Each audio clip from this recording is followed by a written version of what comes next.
Assalamu alaikum warahmatullah. I hope you are all in the best state of health and iman. My name is Muhammad Usama Sajid and currently I am doing CI from University of Gujarat. This is my elder brother.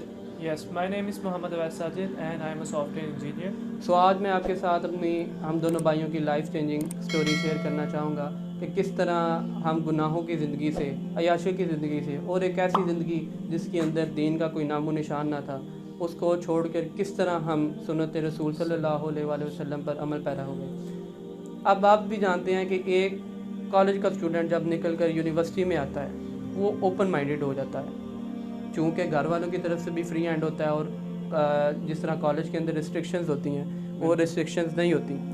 तो same case था हमारे साथ भी।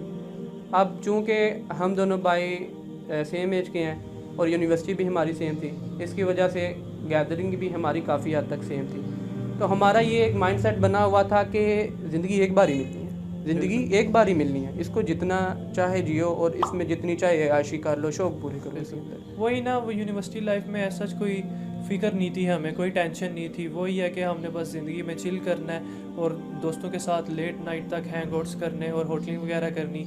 आपको पता है कि Snapchat का तब शौक था, स्टोरी डालनी, तो हम डिफरेंट इतनी दूर होटल्स वगैरह में जाना कि अच्छी यार स्टोरी बन जाए। लेट नाइट तक जागना और घर वालों को भी इस तरह, वालिदैन की बात भी ना मानना, और इस तरह की ज़िंदगी थी कि फॉर एग्ज़ाम्पल अब अज़ान की आवाज़ भी आ रही है ना तो उसकी तरफ नहीं जाना नमाज़ पढ़ने, और कोई बंदा अगर बुला भी लेता था तो हम उसको क्या कहते थे, और ये तो मौलवी है अभी, ये इस तरह कह के कोई हम टाल देते थे। तो उस वक्त पता है हम डिफरेंट अपने शौक चेंज कर रहे थे हम, लेकिन हमें किसी भी जगह पे वो सेटिस्फेक्शन नहीं मिल रही थी, नहीं था मिल रहा। जैसे हमें गेमिंग का शौक पड़ा तो कितने हम उसी की तरह डेडिकेट हो गए कि यार गेमिंग करनी है, और गेमिंग में इस हद तक हम क्रेज़ हो गया कि पूरी रात बैठे हैं, कोई नमाज का नहीं पता, फजर का टाइम आ गया तो क्या करते हैं, बंद करके सो जाते हैं। जब गाड़ियों का क्रेज़ पड़ा, गाड़ी का हमने जी होंडा सिटी लेनी है, होंडा सिटी ले ली, उसे मॉडिफाई करवाना, दोस्तों के साथ कज़नों के साथ लेट नाइट तक हम फिर पाए घूमना, शौक वगैरह तब्दील करते हैं, लेकिन वो सेटिस्फेक्शन नहीं हमें मिलती रही। फिर हमने ट्रैवलिंग शुरू कर दी,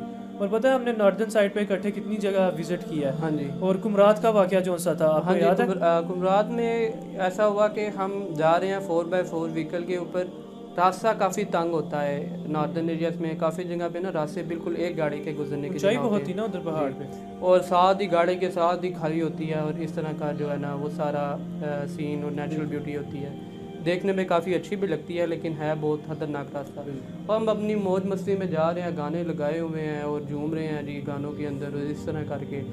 और लेकिन जब हमारी वापसी हुई ना तो हमें एक इंसिडेंट हमने देखा। क्या देखा कि एक गाड़ी जो है वो खाई के अंदर गिरी हुई थी, और जब मकामी लोगों से पूछा तो पता चला तो अंदर 2 बंदे सवार थे, वो ऑलमोस्ट डेड हैं। तो जब हमने वो इंसिडेंट देखा, मौत को करीब से देखा, तो पता है मैं ही फ्रंट पे बैठा हुआ था, नाते वगैरह लगा ली और सारे सफ़र में तिलावत सुन गए।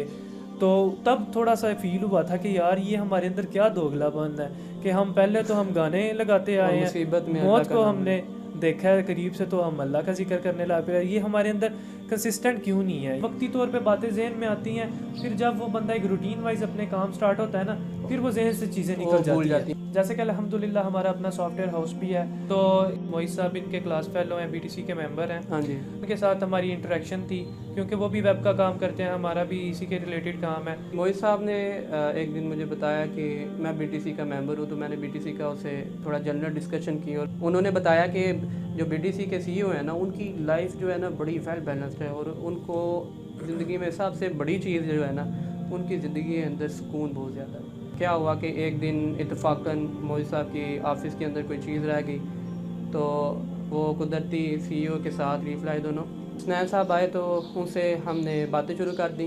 तो बातों में ना दीन की बातें हो रही थी, दुनिया की सारी बातें हो रही थी। तो उन्होंने ना एक बात की, उन्होंने क्या बात की कि देखें आजकल के नौजवान जो है वो गानों को पसंद करते हैं, मूवीज़ को पसंद करते हैं, तो क्या करते हैं, पसंद तो करते हैं, लेकिन जब मुश्किल वक्त आता है तब अल्लाह का नाम क्यों लेते हैं। तो पता है एकदम हमारे दिल में वो बात हिट की कि यार ये तो कुमरात वाली वो बात हमारे हिट की कि भाई हमारे साथ भी ऐसा ही हुआ था और हमने भी सेम इसी तरह ही किया था। तो वो चीज़ जो है ना वो अंदर ही अंदर इसने सोचने पे मजबूर कर दिया कि सोचो क्या तुम सही रास्ते पे चल रहे हो, अपने साथ लायल हैं اور پتہ ہے سنان صاحب اس طرح ہمیں مشورہ دینا کہ جیسے کوئی اپنے سگے بھائی ہوتے ہیں، اور کئی بار تو مجھے اس طرح بھی لگنے لگ پڑتا تھا کہ یار ان کا کوئی اپنا فائدہ تو نہیں ہے کدھر. پتہ میں آپ سے ڈسکس کرتا تھا لیکن وہ نہیں. جب ہم نے ان کے ساتھ ٹائم سپینڈ کیا کہ ہمیں یہ ریئلائز ہوا کہ نہیں یار ان کا کوئی فائدہ نہیں ہے. وہ بس لگے ہوئے ہیں کہ اسلام کی خاطر، دین کو پھیلانے کے لیے، دین کو عام کرنے کے لیے. وہ بیسیکلی ایک ینگسٹرز اور اسلام کے درمیان برج کا کام کر رہے تھے کہ جیسے ینگسٹرز کو بتانا کہ یار دین اتنا مشکل نہیں ہے، اس میں گھٹن نہیں ہے. جیسے پتہ ہے ہمیں بھی سٹارٹ میں یہی فیل ہوتا تھا کہ یار اس میں بڑی گھٹن ہے. اور اسامہ صاحب انہوں نے جو سا حضرت موسیٰ علیہ السلام والا واقعہ بتایا وہ کتنا ہمارے دل پہ لگا تھا. وہ واقعہ کچھ یوں تھا کہ حضرت موسیٰ علیہ السلام دین کی تبلیغ کرتے تھے، لوگوں کو لے کے وہ اللہ کی باتیں بتایا کرتے تھے. ظاہر ہے کہ ادھر کفار بھی تھے. تو ایک کافر نے کیا کیا، حضرت موسیٰ علیہ السلام والا حلیہ اپنا کے ادھر بیٹھ جایا کرتا تھا اپنا علیحدہ حلقہ بنا کے، اور ادھر ڈھول باجے گانے بجانا شروع کر دیا. اور اس کی طرف جو ہے لوگ زیادہ جاتے تھے. بالکل. اس کی وجہ کیا تھی کہ وہ دنیا کی باتیں کرتا تھا اور لوگوں کی مرضی کی بات کرتا تھا، جس کے اندر لوگوں کی رغبت اس کی طرف زیادہ ہونا شروع ہو گئی. تو حضرت موسیٰ علیہ السلام نے اس کی رہنمائی فرمانے کی کوشش کی لیکن وہ نہیں سنتے تھے کیونکہ وہ دنیا کی طرف جو راغب تھے. تو ایک بار انہیں جلال آیا تو اللہ پاک سے ہم کلام ہوئے کیونکہ وہ کلیم اللہ تھے. تو اللہ پاک سے عرض کی کہ اے مالک کائنات، یہ بہت زمین پہ فساد پھیلا رہے ہیں، ان پہ عذاب آ جائے. تو وہی تو عذاب آیا تو سارے نست و نابود ہو گئے تھے ادھر سے. لیکن وہ جو سا ان کا مین بندہ تھا نا، وہ بچ گیا تھا، جس نے وہ حلیہ اپنایا ہوا تھا حضرت موسیٰ علیہ السلام کا، وہ بچ گیا. اور اس پہ جب حضرت موسیٰ علیہ السلام نے اللہ تعالیٰ سے عرض کی کہ اللہ پاک یہ کیا ماجرا ہے، یہ اکیلا بندہ کیوں بچا ہوا ہے؟ تو جو اللہ مین تعالیٰ بندہ تھا ان کا، ہاں جی، وہ کیوں بچا ہوا ہے؟ تو اللہ پاک نے ایک بڑی پیاری بات فرمائی ہوئے، سبحان اللہ سبحان اللہ. کیا فرمایا اللہ تعالیٰ نے؟ کیا موسیٰ، میں نے جب دیکھا ہے نا کہ اس کا حلیہ آپ کی طرح کا ہے، میں نے چاہا نہیں کہ اس کے اوپر عذاب بھیجوں. سبحان اللہ.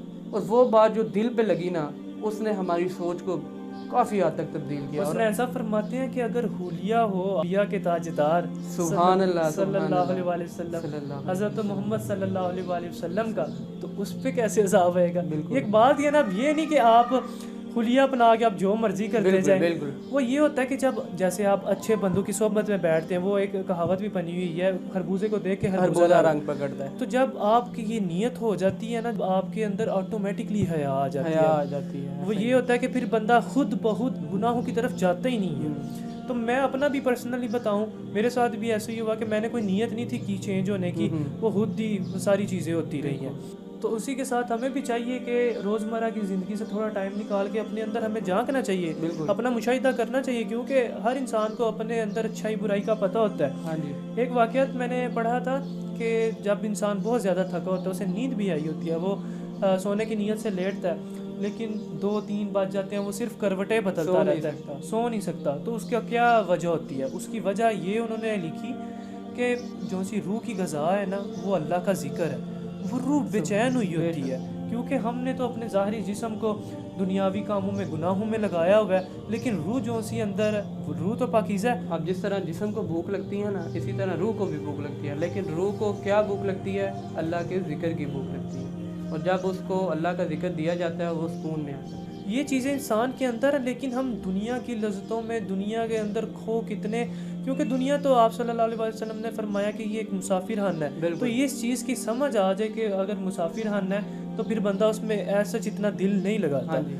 تو ایک اس میں آخری بات کرنا چاہوں گا کہ ہم کبھی اپنی روٹین سے ہٹ کر کچھ چند لمحے بیٹھ کر یہ سوچیں کہ کس طرف جا رہے ہیں ہم، اور دیکھیں کہ کیا میں واقعی اپنے آپ سے لائل ہوں، کیا میں اپنے گھر والوں سے لائل ہوں، کیا میں مسلمان، ایک مسلم کہلانے کے لائق ہوں. یہ چیز آپ نے لازمی کرنی ہے تاکہ اس سے آپ کو اندازہ ہوگا کہ میری زندگی کس طرف جا رہی ہے.